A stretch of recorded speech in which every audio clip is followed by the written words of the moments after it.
যাকে অন্ধের মতো বিশ্বাস করেছিল হারি, সেই ভালোবাসার মানুষটাই তাকে মিথ্যা কেসে ফাঁসায়। শারীরিক নির্যাতনার মানুষ খুনের দায়ে বেচারাকে 13টা বছর জেলেই কাটাতে হয়। তবে তার মধ্যে তো জ্বলছিল প্রতিশোধের আগুন, আর এই প্রতিশোধ নিতে গিয়েই সে হয়ে ওঠে এক ভয়ঙ্কর ডাকাত। এবার এটাই দেখার পালা, সে কি পারবে তার সেই বিশ্বাসঘাতক প্রেমিকার উপর প্রতিশোধ নিতে। তাছাড়া তার প্রেমিকাই বা কেন তার সাথে এত বড় বিশ্বাসঘাতকতা করলো, সেই সবই আমরা জানতে পারবো আজকের গল্প ডাকইতে। শুরুতেই আমাদের 2021-এর করোনার সময় দেখানো হয়। তখন একটা জেলে সকলের করোনা চেক করে তাদের ভেতরে ঢোকানো হচ্ছিল। সেই সময় ইশাক নামের একজন ব্যক্তি সেখানে চলে আসে। পুলিশ তাকে জিজ্ঞেস করে সে আবারও কেন এখানে এসেছে। ইশাক বলে, কারণ আজকে আমার ভাইয়ের জন্মদিন, তাই তার সাথে দেখা করতে এসেছি। এরপর আমাদের হারি নামের একটা ছেলেকে দেখানো হয়। হারি বর্তমানে জেলেই ছিল। জেলে সবাই তাকে খুব সম্মান করত। মূলত ইশাক হারির সাথেই দেখা করতে এসেছিল। হারি ইশাককে দেখে সাথে সাথে জড়িয়ে ধরে। তো সে সেখানে বসে একটা মেয়ের কথা কল্পনা করতে থাকে। হারির মনটা অনেক খারাপ ছিল, আর এই ব্যাপারটা ইশাকও খেয়াল করে। তাই সে তাকে বলে, তুমি আর কতদিন আমাদের থেকে কথাগুলো লুকাবে বলো তো? আমি খুব ভালো করেই জানি তোমার প্রতি জন্মদিনে তুমি তার কথা মনে করো। এই কথা শুনে হারি বলে, কারণ সেই ছিল একমাত্র যে আমার জন্মদিন পালন করত, আর কেউ তো কখনো করতো না। তাই এখান থেকে কাহিনী চলে যায় 2005 সালে। হারি তার অতীতের সকল কথা ইশাককে বলতে থাকে। এখানে আমাদের সরস্বতী নামের একটা মেয়েকে দেখানো হয়, যে হারিদের গ্রামে একটা ব্লাড ডোনেশন ক্যাম্প দিয়েছিল। সরস্বতী এখানে মূলত হারির সাথে কথা বলার জন্যই এই ক্যাম্পের আয়োজন করত। আসলে সরস্বতী ছিল খুব ধনী পরিবারের, অন্যদিকে হারি ছিল লোয়ার কাস্টের। সরস্বতী খুব ভালো করেই জানতো হারি আর তার সম্পর্ক তার পরিবার কখনো মেনে নিবে না। তাই সে সবসময় হারির সাথে সবার সামনে এমন ভাবে কথা বলতো যেন সে আর হারি একে অপরকে চেনে না, কিন্তু সে তাকে ভীষণ ভালোবাসতো। তো দেখা যায় হারি যখন ব্লাড ডোনেশন দিতে আসে, তখন সে দেখে সে ছাড়া আর কেউ এখানে ডোনেশন দিচ্ছে না। এটা দেখে তার ভীষণ খারাপ লাগে। তাই সে মানুষকে শুনিয়ে জোরে জোরে বলতে থাকে, আপনারা আমার থেকে ব্লাড ডোনেশন নিয়ে আমাকেই টাকা দিবেন। সে আসলে এসব বলছিল যাতে অন্তত মানুষ টাকার লোভে পড়েও নিজেদের ব্লাড ডোনেট করে, কিন্তু এ কথা শুনেও কেউ ডোনেশন দিতে আসছিল না। তখন হারি আবারও জোরে জোরে বলে, আপনি সাথে আপনার নাম্বারও দেবেন আর আপনার সাথে ডেটে যেতেও বলবেন। এই কথা শুনে এবার অনেকগুলো ছেলে সেখানে চলে আসে আর ব্লাড ডোনেশন দিতে রাজি হয়ে যায়। এরপরই সরস্বতী হারিকে তার জন্মদিনের জন্য উইশ করে। এরপর থেকে তারা দুজন বিভিন্ন ভাবে একে অপরের সাথে দেখা করত। হারি বলতে থাকে, সরস্বতীর আশেপাশে ছেলেদের কোনো অভাব ছিল না, তারপরও সে আমাকে পছন্দ করেছে, আমাকেই বেছে নিয়েছে। একদিন হারি সরস্বতীকে তার বাড়িতে নিয়ে আসে। হারি বলে এটা তার নিজের বাড়ি না, সে এখানে রেন্টে থাকে। সে তার বাড়ির মালিক মাল্লির সাথে সরস্বতীর পরিচয়ও করিয়ে দেয়। মাল্লি এসে সরস্বতীকে নমস্কার জানায়। এরপর সে তাকে তার পরিবারের কথা বলে। সে যখন অনেক ছোট ছিল তখনই তার পরিবারের সবাই মারা গেছে। তারপর থেকে সে একাই থাকে, কিন্তু এখন তার জীবনে সরস্বতী এসেছে, তাই তার জীবনটাই পাল্টে গেছে। এরপর একদিন হারি গাড়ি চালাচ্ছিল, কিন্তু সে যেহেতু গাড়ি চালাতে পারে না ঠিক মতো, তাই তাদের দুজনের একটা ছোটখাটো অ্যাক্সিডেন্ট হয়ে যায়। সরস্বতী তো খুব ভয় পেয়ে যায়, কিন্তু হারি তখন তাকে শান্ত করে যে চিন্তার কিচ্ছু নেই, সব ঠিক আছে। তখন সরস্বতী হারিকে জানায় তাকে 3 মাসের জন্য বিদেশে যেতে হবে MBBS করার জন্য, আর সেটা একবার শেষ হয়ে গেলে সে আবারও বিদেশ থেকে দেশে ফিরে আসবে, আর এসেই সে তার পরিবারের সাথে হারির ব্যাপারে কথা বলবে। এই কথা শুনে হারি খুব খুশি হয়, আর তখনই তারা একে অপরের কাছাকাছি আসে। এখান থেকে কাহিনী বর্তমানে চলে আসে। ইশাকেই সব শুনে হারিকে বলে, অনেক বছর তো হয়ে গেছে, তারপরেও তুমি এখনো তার প্রতি কেন এত রেগে আছো? তুমি বলেছিলে তুমি তার প্রতি রেগে আছো, কিন্তু কখনো এটা বলনি তোমাদের বিচ্ছেদ কেন হয়েছিল, সেটা কি জানতে পারি? হারি বলে, কারণ সে আমাকে বিয়ের কথা বলেছিল, ভালোবাসার কথা বলেছিল, কিন্তু যখন তার পরিবারের কথা এলো তখন সবকিছু বদলে গেল এক মুহূর্তের মধ্যে। এরপর আমাদের আবারও অতীতের দৃশ্য দেখানো হয়। সরস্বতীর জন্মদিন ছিল, তাই সে তার ভাই আর মায়ের সাথে মন্দিরে আসে। আসলে সরস্বতীর বাবা এই পৃথিবীতে নেই, তাদের পুরো পরিবার তার ভাই দেখাশোনা করে। মন্দিরে এসে সরস্বতী হারির সাথে দেখা করে। হারি সরস্বতীকে জানায় সে তার জন্য আজকে একটা সারপ্রাইজ রেখেছে, তাই মনে করে আজকে যেন সে তার বাড়িতে আসে। এখানে সরস্বতী আর হারি কথা বলছিল, আর মাল্লি সরস্বতীর পরিবারের উপর নজর রাখছিল যাতে কেউ হারি আর সরস্বতীকে একসাথে না দেখে ফেলে। তো হারি সরস্বতীর জন্য সারপ্রাইজ রেখেছে।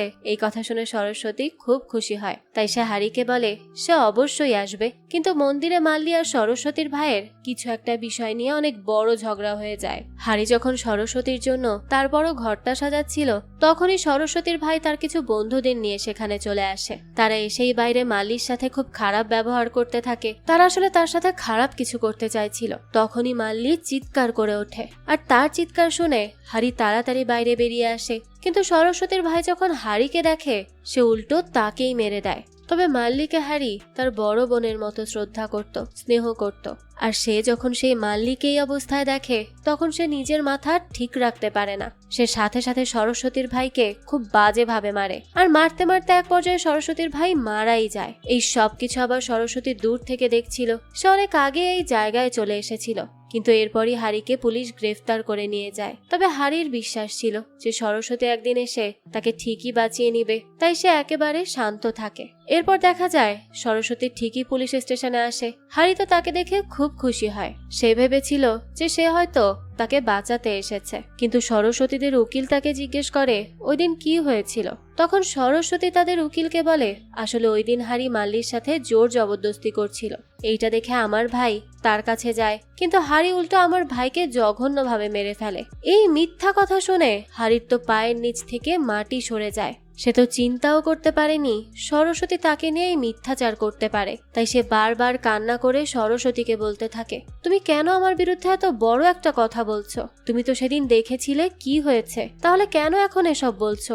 নিজের চোখের সামনে হারির ভালোবাসার মানুষ তাকে এত বড় ধোঁকা দেয়, সেটা হারি মেনে নিতে পারে না। কিন্তু সরস্বতী তার স্টেটমেন্ট পাল্টায় না, যার কারণে হারি শেষমেশ জেল হয়ে যায়। আর ঠিক এ কারণেই সে সরস্বতীকে ভালোবাসলেও তার প্রতি এখনো রাগ পুষে রেখেছে। তো বর্তমানে এখন হারি জেলেই আছে। কাহিনী বর্তমানে আসলে হারি ইশাক ভাইকে বলে আমি এই জেল থেকে বের হতে চাই, নিজের জীবনটা আবারও শুরু করতে চাই।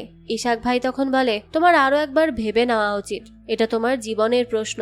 যদি একবার ধরা পড়ে যাও তাহলে তখন কি হবে? হারি বলে আমি যে কোনো মূল্যেই বের হতে চাই। তখনই তারা দুজন মিলে প্ল্যান বানায়। করোনার কারণে কিছু কয়েদিকে অন্য একটা জেলে ট্রান্সফার করা হবে যাতে সবাই একটু ডিস্টেন্স বজায় রাখতে পারে। সেখানেই যাওয়ার সময় কিছু একটা করবে তারা। তো তাদের প্ল্যান মতো হারিকে যখন অন্য জেলে নিয়ে যাওয়া হচ্ছিল তখন যাওয়ার পথে ট্রেনের রাস্তা পড়ে।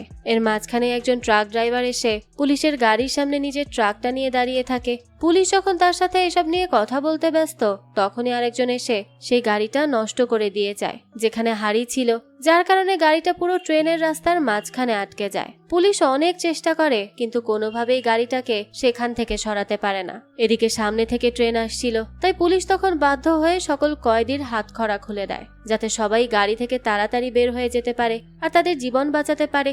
আর এই সুযোগে সব কয়েদি একে একে সেখান থেকে নেমে যায়। এদিকে হারি তো গাড়ি থেকে নেমেই তার সামনে আগে থেকে দাঁড়িয়ে থাকা একটা বাইক পেয়ে যায়, আর সুযোগ বুঝে সেই বাইক নিয়েই সেখান থেকে চলে যায়। আসলে এই সব কিছু হারি আর ইশাকেরই প্ল্যান ছিল। হারি বের হয়ে এসে খুব খুশি ছিল।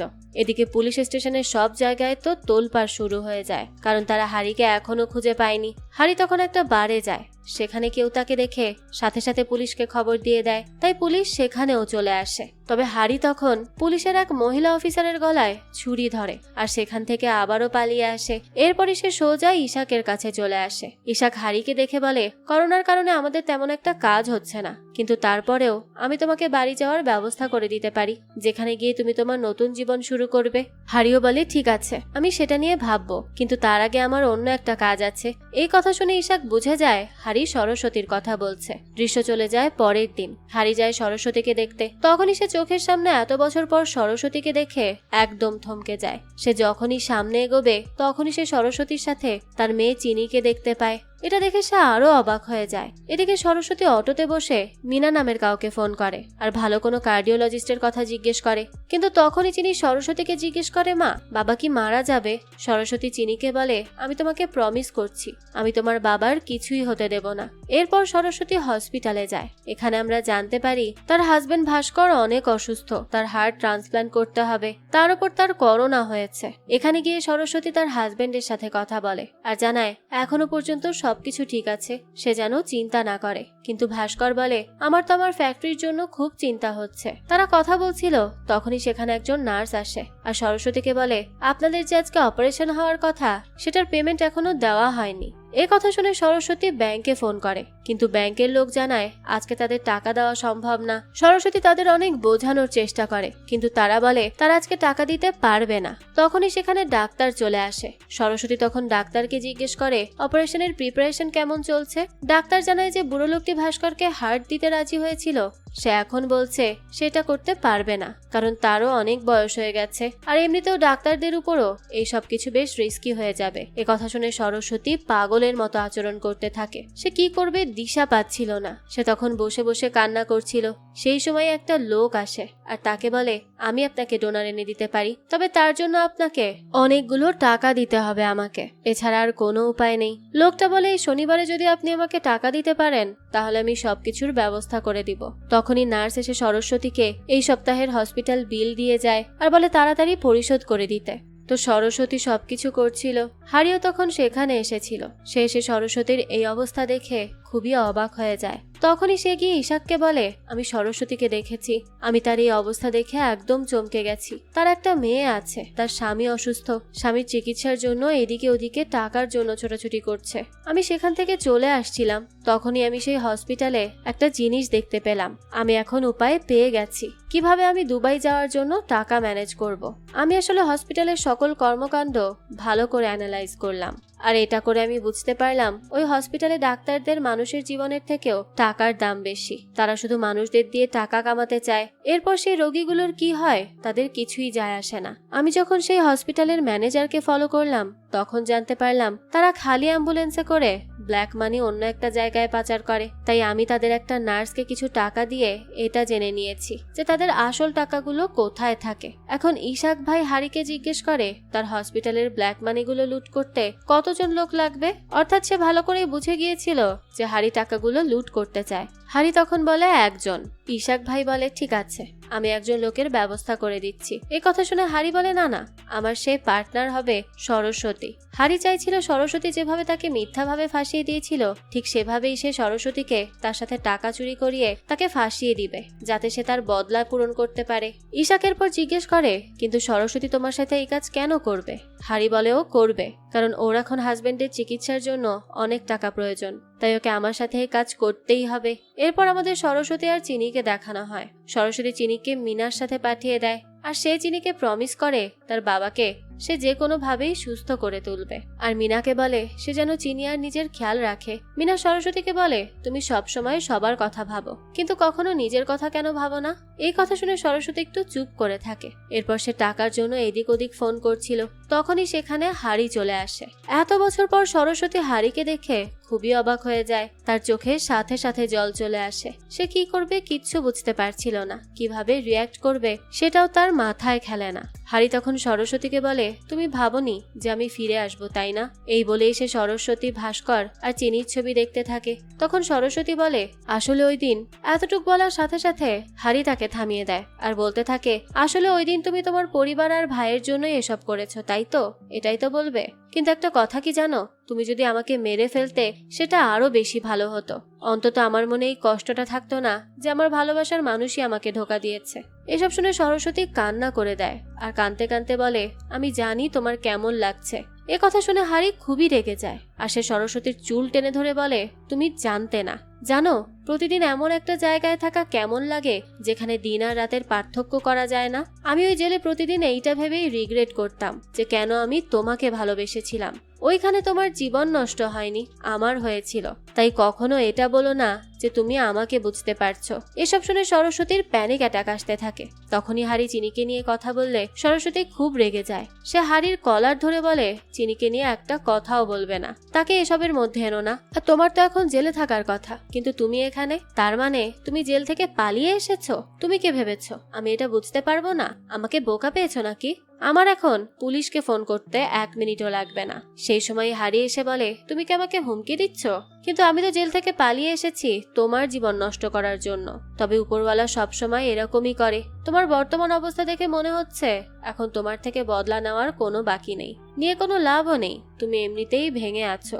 সরস্বতী তখন কান্না করতে করতে বলে, অনেক হয়েছে, এবার প্লিজ চলে যাও।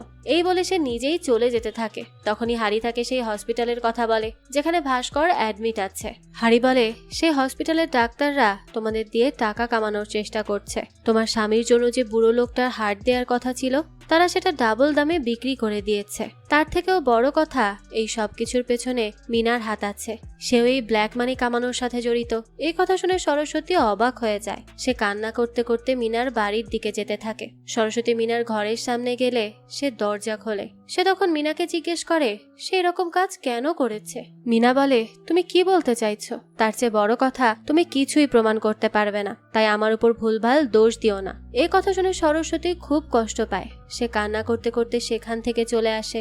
সে যেতে যেতে তার সাথে হওয়া সকল ঘটনা কল্পনা করতে থাকে, যে কিভাবে হসপিটালে সবাই তাকে টাকার জন্য ঘোরাচ্ছে, কিভাবে মিনা তাকে ধোঁকা দিয়েছে। তখনই তার মনে পড়ে হারি তাকে বলেছিল সে যদি টাকা জোগাড় করতে চায় তাহলে তার কাছে একটা আইডিয়া আছে। তাই সরস্বতী এবার ঠিক করে সে হারির সাথে দেখা করবে। এদিকে আমাদের রাজি নামের সেই মহিলা পুলিশকে দেখানো হয়। সে তো পাগলের মতো পুরো শহরে হারিকে খুঁজে বেড়াচ্ছিল, কিন্তু তাকে কোথাও পাচ্ছিল না। আসলে আগেরবার তার সামনে থেকে হারি পালিয়ে গিয়েছিল আর সে কিছুই করতে পারেনি। তো রাজিকে একজন পুলিশ অফিসার বলে, আমার মনে হয় না আপনি হারিকে খুঁজে বের করতে পারবেন।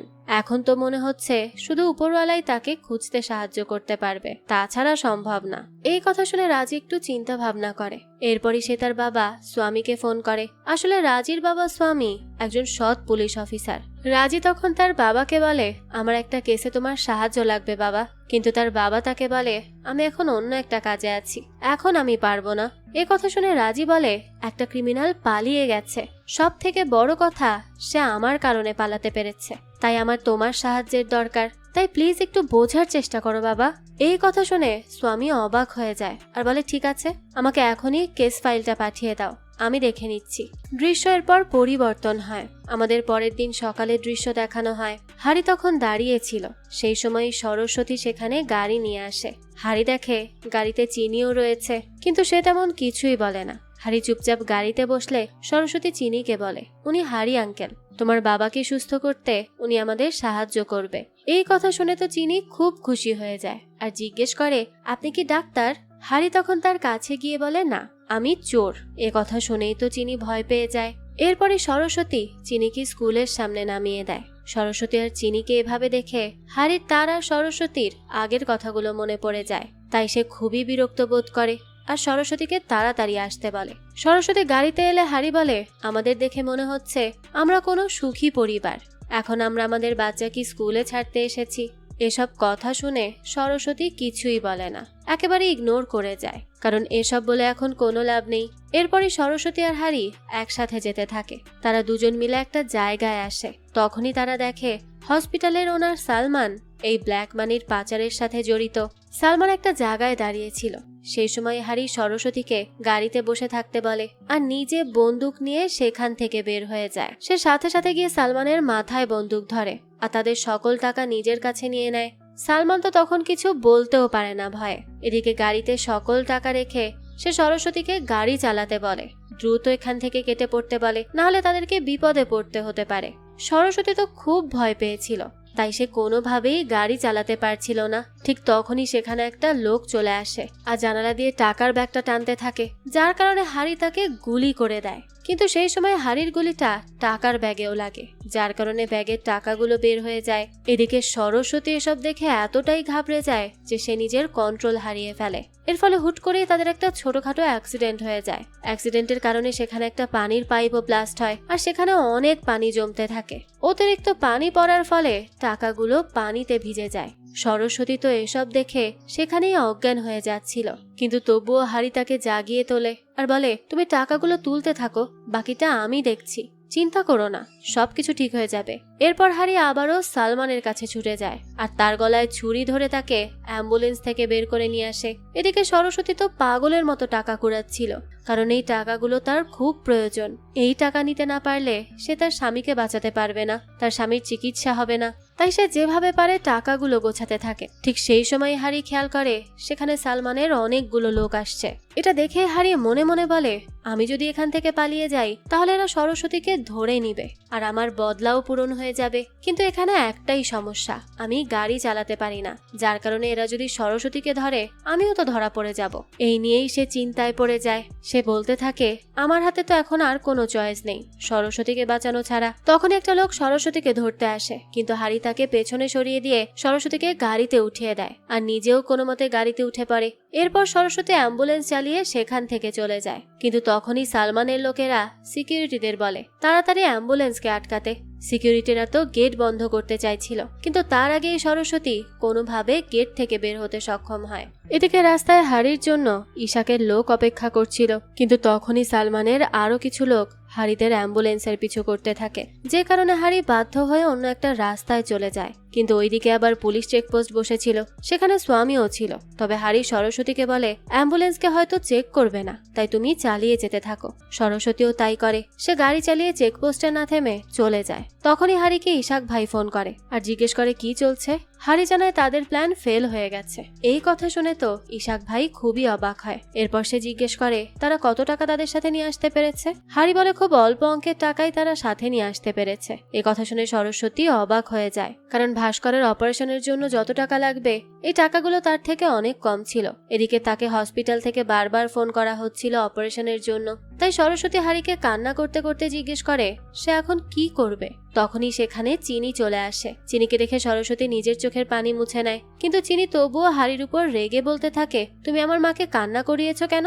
সরস্বতী চিনিকে বলে, আসলে আঙ্কেল আমাকে কান্না করায়নি, সে তো আমাদের সাহায্য করতে এসেছে। চিনি আর সরস্বতীকে একসাথে দেখে হঠাৎ করেই হারি তাদের দিকে এক দৃষ্টিতে তাকিয়ে থাকে। এদিকে আমাদের সালমানকে দেখানো হয় যে পুলিশ চেকপোস্ট সেখানে চলে আসে। তখনই সেখানে স্বামীও আসে। স্বামীর অনেক আগে থেকেই করুণা হসপিটালের উপর সন্দেহ ছিল যে তারা হসপিটালের ভেতর ইল্লিগাল কাজকর্ম করে থাকে। সালমান যখন স্বামীকে দেখে সে বলে, এখানে তো ছোট একটা অ্যাক্সিডেন্ট হয়েছে, তাহলে এত চিন্তা করার কি আছে? স্বামী বলে, না, এখানে কোনো ছোট অ্যাক্সিডেন্ট হয়নি, কারণ যে অ্যাম্বুলেন্সের অ্যাক্সিডেন্ট হয়েছে সেখানে কোনো পেশেন্ট ছিল না, অন্য কোনো মানুষও ছিল না।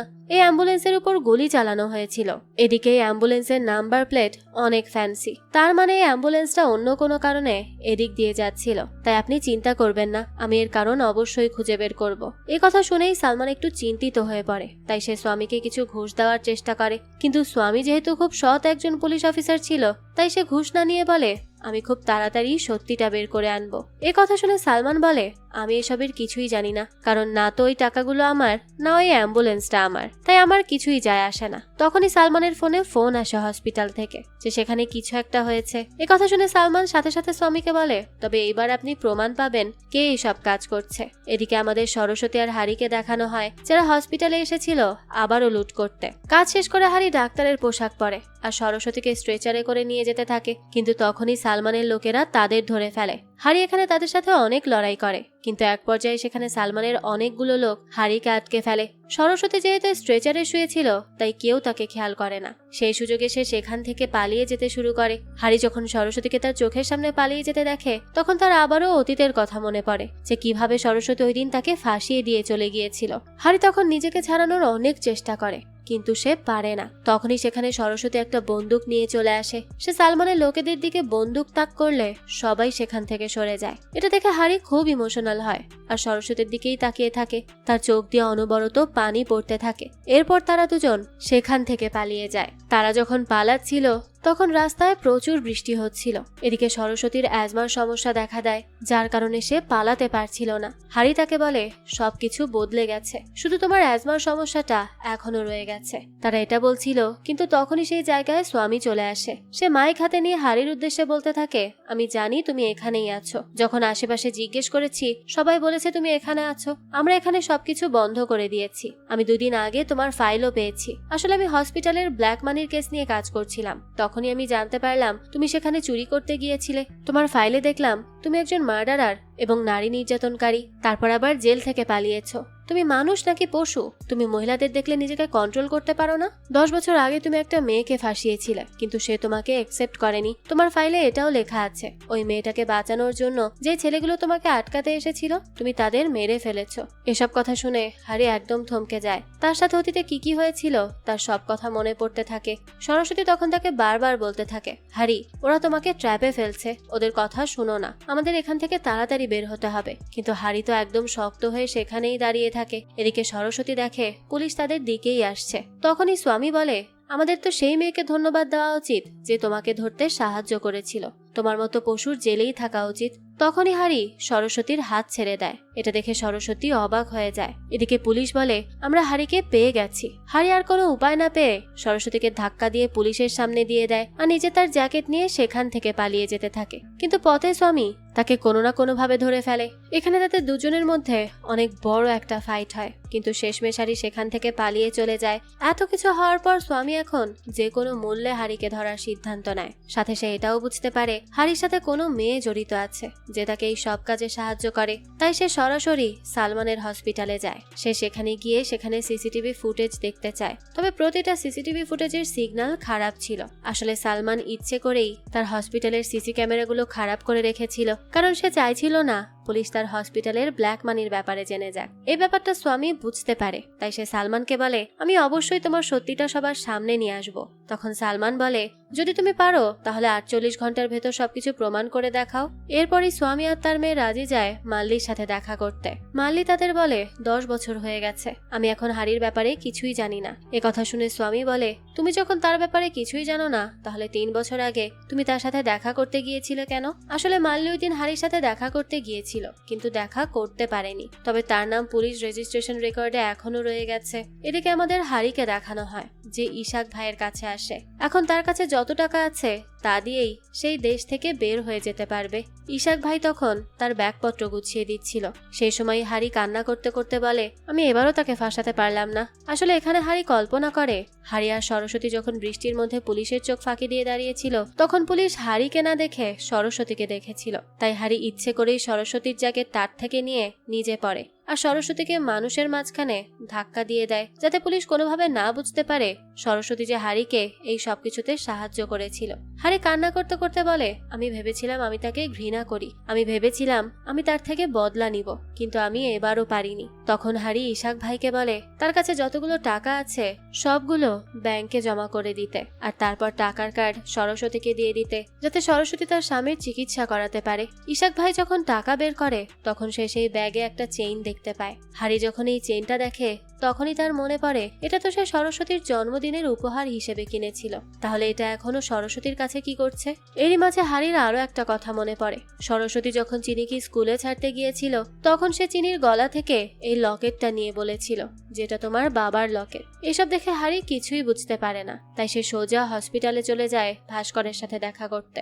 ভাস্কর হ্যারিকে দেখে প্রথমে খুবই ভয় পেয়ে যায়। সে তখন ভাস্করকে জিজ্ঞেস করে তার চেন ভাস্করের কাছে কিভাবে এলো। ভাস্কর তো কিছু বলতেই চাইছিল না, তাই হ্যারি তাকে প্রাণে মেরে ফেলার হুমকি দেয়। ভাস্কর তখন তাকে সবকিছু বলতে রাজি হয়ে যায়। এদিকে আমাদের মাল্লিকে দেখানো হয় যে বসে বসে ওই দিনের পুরো ঘটনা স্বামী আর তার মেয়েকে বলতে থাকে। আসলে ওই দিন যখন হ্যারি আর সরস্বতী মন্দিরে দেখা করেছিল তখন ভাস্কর তাদেরকে একসাথে দেখে ফেলে। ভাস্কর সরস্বতীর ভাইয়ের বন্ধু ছিল। সে তখন সরস্বতী আর হ্যারির ছবি তুলছিল, যেটা দেখে মাল্লি তাকে পেছন থেকে আটকাতে আসে, কিন্তু ভাস্কর কোনোভাবে সরস্বতীর ভাইকে সেই ছবিগুলো দেখিয়ে দেয় আর বলে, দেখো তোমার বোন নিচু জাতের মানুষের সাথে মেলামেশা করেছে। এই ব্যাপারে যদি সমাজের মানুষ জানতে পারে তাহলে খুবই অসুবিধা হয়ে যাবে। মানে সরস্বতীর ভাইকে এক প্রকার ব্রেন ওয়াশ করে দেয় সে, যার কারণে সরস্বতীর ভাই হ্যারির সাথে দেখা করতে যাচ্ছিল, কিন্তু পথে তার মাল্লির সাথে দেখা হয়ে যায়। তাই সে মাল্লিকে অনেক বাজে ভাবে মারধর করে। এরপর যখন তার সাথে খারাপ কিছু করতে চায় তখনই সেখানে হ্যারি চলে আসে আর সে সরস্বতীর ভাইকে মারতে থাকে। গাড়িতে বসে এই সবকিছু দেখে ভাস্কর খুব মজা পাচ্ছিল, কারণ সে সরস্বতীকে অনেক আগে থেকেই ভালোবাসে। তাই আজ হ্যারির সাথে সাথে সরস্বতীর ভাইয়েরও যদি কিছু হয় তাহলে তার জন্য সেটা অনেক ভালো হবে, তার রাস্তা ক্লিয়ার হয়ে যাবে, সে সহজেই সরস্বতীকে নিজের করে নিতে পারবে। এরপরই মাল্লিকে পুলিশ স্টেশনে নিয়ে যাওয়া হয়। পুলিশ মাল্লিকে বলে, তোমাকে এই স্টেটমেন্ট দিতে হবে যে হারি তোমার সাথে খারাপ কিছু করেছে আর সরস্বতীর ভাই তোমাকে বাঁচাতে এসেছিল, কিন্তু হারি তাকে মেরে ফেলেছে। আর তুমি যদি এটা না করো তাহলে আমরা তোমাকে মেরে ফেলবো আর রশি দিয়ে ঝুলিয়ে দেব। তারপর কেস এমন ভাবে সাজাবো যে তোমার সাথে খারাপ কিছু হয়েছিল যেটা তুমি সহ্য করতে পারোনি, তাই তুমি গলায় দড়ি দিয়ে মারা গেছো। এসব কথা শুনে মাল্লি খুব ভয় পেয়ে যায়, তাই সে নিজের জীবন বাঁচানোর জন্য পুলিশকে মিথ্যা স্টেটমেন্ট দেয়। এদিকে সরস্বতীও সব কথা জানতো, তাই সে তার ফ্যামিলিকে বারবার বলতে থাকে যে তারা যেন হারিকে না ফাঁসায়। কিন্তু যেহেতু সরস্বতীর পরিবার পলিটিক্যাল পার্টির লোক ছিল, তাই তাদের জন্য সম্মান অনেক বড় জিনিস, যে কারণেই সরস্বতীর আঙ্কেল পুলিশকে বলে হারিকে মেরে ফেলার জন্য। এ কথা শুনে সরস্বতী একেবারেই ভেঙে পড়ে, তাই সে তার পরিবারকে বলে সে হারির বিরুদ্ধে স্টেটমেন্ট দিবে, তাও যেন তারা তাকে বাঁচিয়ে রাখে। মূলত সরস্বতী কখনোই হারিকে ধোঁকা দেয়নি, সে তো আসলে হারিকে বাঁচানোর জন্যই এসব করেছে। এদিকে মাল্লি যখন স্বামী আর তার মেয়েকে এসব কিছু বলে, তারা দুজন তো এসব শুনে অবাক হয়ে যায়। তারা তো বিশ্বাসই করতে পারে না যে যাকে তারা এতদিন অপরাধী ভেবে এসেছে সে আসলে কিছুই করেনি। এদিকে হারি ভাস্করকে তার সেই লকেট দেখিয়ে বলে এটা তোমার কাছে কি করছে। তখন ভাস্কর কল্পনা করে সবকিছু হয়ে যাওয়ার পর ভাস্কর হারির ঘরে গিয়েছিল আর সেখান থেকে সে সেই লকেটটা নিয়ে এসেছিল। হারির সরস্বতীর জন্য লেখা চিঠিটাও সে ছিঁড়ে ফেলেছিল। এরপর তার ঘরে সরস্বতীর যে ছবি ছিল সেটাও সে নিজের কাছে রেখে দেয়। এরপর তার পুরো ঘর আগুন দিয়ে জ্বালিয়ে দেয়। বর্তমানে এই সব কথা জানতে পেরে হারি ভাস্করের গলা টিপে ধরে আর বলে তোমার মতো মানুষ বেঁচে থাকা ডিজার্ভই করে না, তুমি আমার সব কিছু নিয়ে নিয়েছো, আমি তোমাকে বাঁচিয়ে রাখতে পারবো না। ভাস্কর তো তখন কোনোভাবেই নিজেকে ছাড়াতে পারছিল না, তাই তখনই সে হারিকে আসল কথা বলে। আসলে হার্ট ট্রান্সপ্ল্যান্ট ভাস্করের না, সরস্বতীর হওয়ার কথা, মানে সরস্বতীর হার্টেই কোনো সমস্যা আছে। এই কথা শুনে হারি একদম অবাক হয়ে যায়। সে তখনই ভাস্করকে ছেড়ে দেয়। হারি কল্পনা করতে থাকে যখন সে আর সরস্বতী চুরি করতে গিয়েছিল তখন বারবার সরস্বতীর শ্বাস নিতে কষ্ট হচ্ছিল। এটা ভেবেই হারি খুব কান্না করতে থাকে। সে কল্পনা করতে থাকে কিভাবে সরস্বতী বারবার তাকে তার সমস্যার কথা বলতে চেয়েছিল, কিন্তু সে প্রতিবারই কথা পাল্টে দিয়েছে। এদিকে আমাদের স্বামীকে দেখানো হয়, সে মাল্লিকে বলে তুমি বলছো হারি নির্দোষ, আর এটা যদি সত্যি হয়ে থাকে তাহলে একটা কথা মনে রেখো, আমি হারিকে কিছুই হতে দিব না। এই কথা শুনে মাল্লি এবার একটু নিশ্চিন্ত হয়। আর এরপরই স্বামী সেখান থেকে বের হয়ে তার মেয়েকে বলে তাড়াতাড়ি আমাকে সরস্বতীর বাড়ির ঠিকানা দাও। তখনই রাজি জিজ্ঞেস করে কিন্তু তুমি তার নাম্বার দিয়ে কি করবে? স্বামী বলে দরকার আছে, কারণ হারির সাথে দ্বিতীয় চোর ছিল সরস্বতী। এ কথা শুনেই রাজি অবাক হয়ে যায়। এদিকে আমাদের ইশাক ভাইকে দেখানো হয়, যার কাছে একজন পুলিশ আসে আর হারির ছবি দেখিয়ে জিজ্ঞেস করে হারি কোথায় আছে। ইশাক ভাই বলে আমি তো ওকে চিনি না। পুলিশ বলে জেলে তোমার রুমমেট ছিল, আবার জেল থেকে বেরিয়ে প্রতিদিন দেখা করতে, অথচ এখন বলছো চেনো না। এই কথা শুনে ইশাক ভাই তার টাকা থেকে পুলিশকে 3-4 বান্ডেল টাকা দিয়ে দেয় যাতে পুলিশ আর কিচ্ছু না বলে। এরপরই আমাদের স্বামী আর তার মেয়েকে দেখানো হয়, যারা সরস্বতীর খোঁজ করতে করতে হসপিটালে চলে আসে। সেখানে এসেই তারা জানতে পারে সরস্বতী খুব বেশি অসুস্থ, তার আজকে হার্ট ট্রান্সপ্ল্যান্ট করার কথা, কিন্তু টাকা না থাকায় সে অপারেশন করতে পারছে না। স্বামী জিজ্ঞেস করে তার কত টাকা লাগবে। নার্স বলে সেটা জানি না, তবে অনেক বড় অঙ্কের টাকা লাগবে। এদিকে আমাদের হারিকে দেখানো হয়। হারি তো পাগলের মতো সব জায়গায় সরস্বতীকেই খুঁজছিল, কিন্তু তাকে কোথাও না পেয়ে সে সরস্বতীর পরিচিত এক মহিলার বাড়িতে আসে। সেখানেই সে জানতে পারে কাল রাতে সরস্বতী সেখানে এসেছিল। আসলে সে যে কোনো মূল্যে নিজের চিকিৎসা করাতে চায়, কারণ তার যদি কিছু হয়ে যায় তাহলে চিনি একদম একা হয়ে পড়বে। তাই চিনির খেয়াল রাখার জন্য সে বেঁচে থাকতে চায়। এখানে সে এটাও জানতে পারে হসপিটাল থেকে ফোন করে সরস্বতীকে বলা হয়েছিল কাল সকাল 9টার আগে যদি সে টাকা জমা না দেয় তাহলে তার অপারেশন করা হবে না। এই কথা শুনে হারি জিজ্ঞেস করে ইশাক ভাই ফোন করেনি। ওই মহিলা জিজ্ঞেস করে কে ইশাক ভাই। এই কথা শুনে হারি অবাক হয়ে যায়, তাই সে ইশাক ভাইয়ের সাথে দেখা করতে যাচ্ছিল। তখনই চিনি এসে হারিকে জিজ্ঞেস করে তার মা কোথায়। হারি বলে আমি তোমাকে প্রমিস করছি তোমার মাকে ফিরিয়ে আনবোই আনবো। এ কথা বলেই সে তার পকেট থেকে সেই লকেটটা বের করে আর চিনিকে পরিয়ে দেয়। এদিকে আমাদের সরস্বতীকে দেখানো হয় যে আবারও সেই হসপিটালে গিয়েছিল টাকা চুরি করার জন্য। সে টাকা চুরি করেও নিয়েছিল, আর এরপর সে সবাইকে বন্দুক দেখিয়ে বের হয়ে আসতে থাকে। তখনই সেখানে সেই পুলিশ অফিসার চলে আসে, যাকে একটু আগে ইশাক ভাই টাকা অফার করেছিল। আসলে সেই পুলিশ অফিসার ছিল সালমানের লোক। সালমানই তাকে বলেছিল ইশাক ভাইয়ের কাছে সব টাকা আছে, তাই সে যেন ইশাক ভাইয়ের থেকে টাকাগুলো নিয়ে তারপর তাকে মেরে ফেলে। তাই সেই পুলিশ অফিসার সেটাই করেছিল, সে ইশাক ভাই সহ বাকি সবাইকে মেরে ফেলে। বর্তমানে সে এখন হসপিটালে এসে সরস্বতীকে খুঁজছিল। সরস্বতী তখন একটা জায়গায় লুকিয়ে থাকে, কিন্তু পুলিশ তাকে ঠিকই সেখানে খুঁজে পেয়ে যায়। আর পুলিশ যখনই তাকে গুলি করতে যাবে ঠিক তখনই সেখানে হারি চলে আসে। সে এসেই সেই পুলিশ অফিসারকে উল্টো গুলি করে দেয়, কিন্তু তখনও সেখানে সালমানের অনেকগুলো গুন্ডা ছিল, তাই হারি চিন্তা করে সেখান থেকে পালিয়ে যাবে। কিন্তু সরস্বতীর অবস্থা খুবই খারাপ ছিল, সে একেবারেই গাড়ি চালানোর অবস্থাতে ছিল না। হারিও গাড়ি চালাতে পারতো না, কিন্তু তবুও সে যে কোনোভাবে সরস্বতীকে গাড়িতে ওঠায়। এরপর প্রতিবারের মতো সে গাড়ি চালাতে গেলে সরস্বতী তার হাতের উপর হাত রাখে আর তাকে দিয়ে গাড়ি চালাতে থাকে। এখানে তারা দুজন খুব ইমোশনাল হয়ে যায়। এদিকে পুলিশ এখনো তাদের পেছনে পড়েছিল, তাই হারি পথে একটা জায়গায় সরস্বতীকে গাড়ি থেকে নামিয়ে দেয় আর বলে এই গাড়িতে যতগুলো টাকা আছে সবগুলো নিয়ে এখান থেকে পালিয়ে যেতে আর হসপিটালে গিয়ে তার ট্রিটমেন্ট করাতে। কিন্তু সরস্বতী তো যাচ্ছিল না। হারি তখন তাকে অনেক বোঝায় আর শেষ পর্যন্ত তাকে গাড়িতে তুলে দেয়। সরস্বতীরও তখন আর কিচ্ছু করার থাকে না। এদিকে তো হারি পুলিশদের উপরেই হামলা করে দেয়। সে আসলে ইচ্ছে করেই পুলিশের উপরে হামলা করে যাতে পুলিশের নজর তার উপরে থাকে আর সরস্বতী যাতে সেখান থেকে সাবধানে পালাতে পারে। পুলিশও তখন চারিদিক থেকে হারিকে গুলি করতে থাকে। ঠিক তখনই সেখানে স্বামী তার গাড়ি নিয়ে চলে আসে। হারি ততক্ষণ পর্যন্ত তার লড়াই চালিয়ে যায় যতক্ষণ না সরস্বতী হসপিটালে পৌঁছায়। তাই স্বামী হারিকে আটকাতে না পেরে তাকে একটা গুলি করে বসে। হারি তখন ক্লান্ত হয়ে একটা পাথরের পাশেই পড়ে থাকে। স্বামী পুলিশদের আটকানোর অনেক চেষ্টা করে।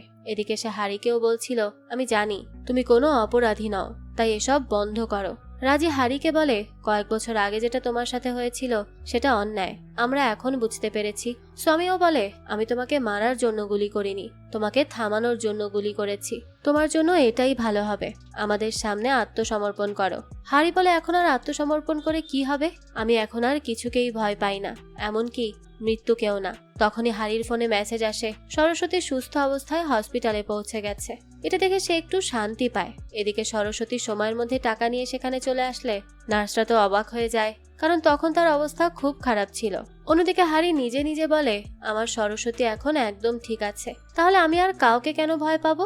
তখন পুলিশ অনবরত হারিকে গুলি করতে শুরু করে, কিন্তু স্বামী পুলিশদের থামতে বলে। পুলিশও থেমে গেলে স্বামী একটু সামনে এসে দেখে হারি বিধ্বস্ত অবস্থায় বসে আছে, তার পুরো শরীরে বুলেট গেঁথে গেছে। সে জোরে জোরে অ্যাম্বুলেন্স ডাকতে থাকে, কিন্তু হারি বলে আমি কখনোই উপরওয়ালাকে বিশ্বাস করতাম না, উপরওয়ালা কখনো আমার উপর দয়া দেখাতো না, কিন্তু এখন আমি চাই আপনি আমার সেই ধারণা বদলে দিন। আমি চাই আমার মৃত্যুর পর আপনি সরস্বতীর খেয়াল রাখুন। এরপর হারি স্বামীকে একটা লকেট দিয়ে বলে এটা সরস্বতীকে দিয়ে দিবেন। এটা বলেই সে স্বামীর সামনে তার শেষ নিঃশ্বাস ত্যাগ করে। স্বামী এখানে খুব ইমোশনাল হয়ে যায়। এরপর অনেক দিন কেটে যায়। ভাস্করের ফুসফুসে কিছু সমস্যা ছিল যেটা এখন ঠিক হয়ে গেছে। সরস্বতীরও হার্ট ট্রান্সপ্লান্ট হয়ে গেছে, এখন সে একেবারে সুস্থ। একদিন স্বামী আর রাজি সরস্বতীর সাথে দেখা করতে আসে। তারা সরস্বতীকে সব সত্যি কথা বলে দেয় যে কিভাবে ভাস্কর তার ভাইকে উস্কে দিয়েছিল যাতে তার ভাই হারিকে কিছু একটা করে, আর শেষে হারির কিছু হয়ে গেলে সে নিজে সরস্বতীকে বিয়ে করতে পারে। এরপর স্বামী সরস্বতীকে হারির দেওয়া সেই লকেটটাও দেয়। তারা দুজন চলে গেলে সরস্বতী ভাস্করকে জিজ্ঞেস করে এই সবকিছু কি সত্যি। ভাস্কর হেসে বলে শেষ পর্যন্ত তুমিও সবকিছু জেনে গেছো। সে উল্টো জিজ্ঞেস করে আচ্ছা তুমি কি কখনো হারির সাথে শুয়েছিলে, যদি শুয়ে থাকো তাহলে এটা কাউকে বলো না, কারণ সমাজে তুমি মুখ দেখাতে পারবে না। এই বলে সে বাইরে চলে যায় কিছু মানুষের সাথে কথা বলতে। তখনই সরস্বতী সেখানে এসে বাইরে সবার সামনে তার আর হারির বড় একটা ছবি দেয়ালে ঝুলিয়ে দেয়। এরপর ভাস্করকে খুব বাজে ভাবে সবার সামনে মারতে থাকে আর বলে আমি এখন তোমাকে দেখাবো আমি কেমন মানুষ। এই বলে সরস্বতী যখন ঘর থেকে বের হয়ে যাচ্ছিল তখনই সেখানে চিনি চলে আসে। সরস্বতীকে সেই লকেটটা দেয় যেটা হারি তাকে দিয়েছিল। চিনি বলে হারি আঙ্কেল বলেছিল এখানে একটা ম্যাজিক আছে। তখন সরস্বতী খেয়াল করে সেই লকেটে একটা আংটি আছে। এটা সেই আংটি ছিল যেটা দিয়ে সরস্বতীর জন্মদিনে হারি তাকে প্রপোজ করতে চেয়েছিল। এখানে সরস্বতী আরো একটা কথা জানতে পারে, তাকে যে ব্যক্তির হার্ট দেওয়া হয়েছিল এটা আর কারো না, হারিরই ছিল। আসলে হারি স্বামীকে বলেছিল তারা সরস্বতীর ব্লাড গ্রুপ 1, তাই হার্ট ট্রান্সপ্লান্ট করতে কোনো সমস্যা হবে না। এ কারণে শেষ পর্যন্ত হারির হার্ট সরস্বতীকে দেওয়া হয়। এখন সরস্বতী হারির সেই আংটিটা নিজের হাতে পরে নেয় আর সেখানে দাঁড়িয়ে অঝরে কান্না করতে থাকে। এই দৃশ্যের সাথে এই গল্পটাও এখানেই শেষ হয়ে যায়। আসলে একটা মানুষকে ভালোবাসলে যে তার জন্য কত কি করা যায়, কত দূর পর্যন্ত যাওয়া যায়, সেটাই এই গল্পে বেশ সুন্দর করে ফুটিয়ে তোলা হয়েছে। সত্যিকারের ভালোবাসা আসলে অন্য কোনো কিছু দিয়ে পরিমাপ করা যায় না। যাক, এই তো ছিল আজকের গল্প। এই গল্পটা আপনাদের কাছে কেমন লেগেছে সেটা অবশ্যই আমাদেরকে কমেন্ট করে জানাবেন। যদি এতটুকুও ভালো লেগে থাকে তাহলে একটি লাইক দিয়ে যাবেন। আর হ্যাঁ, আমাদের এই চ্যানেলে কিন্তু প্রতিনিয়তই নতুন নতুন ভিডিও আপলোড করা হয়। সেই সব ভিডিওর আপডেট পেতে আমাদের চ্যানেলটিকে সাবস্ক্রাইব করে বেল আইকনে অল দিয়ে রাখতে কিন্তু ভুলবেন না। আর একটা কথা, আমাদের সকল ভিডিওর আপডেট পেতে জয়েন করতে পারেন আমাদের হোয়াটসঅ্যাপ চ্যানেলে, লিংক ডেসক্রিপশন বক্সেই দেওয়া আছে। আজকে তাহলে এই পর্যন্তই, আবারও হাজির হব নতুন কোনো ভিডিও নিয়ে। সেই পর্যন্ত সবাই ভালো থাকবেন আর আমাদের চ্যানেলের সাথেই থাকবেন। ধন্যবাদ।